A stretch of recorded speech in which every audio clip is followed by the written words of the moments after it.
Think about what your business goal is and give it a number, and I mean a money goal, right? Once you have that money goal, you're going to answer these questions as if you're already in the future and you're looking backwards. So let me give you an example. What is the date of that launch? What did you do to get those into those goals, right? What was the revenue at that date within your company? What did you do differently, right? Who are you selling that service to? Are you selling it to a company? Are you selling it to your ideal client? Who that person is, right?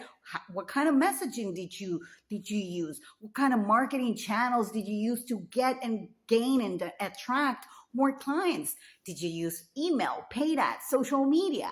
How did you do that? The key here is not to dream about your business, the success of that business, but to actually reverse engineer that dream. And once you create those action plans, you can be sure that you and your team are going to execute them to the letter because you dreamt about it.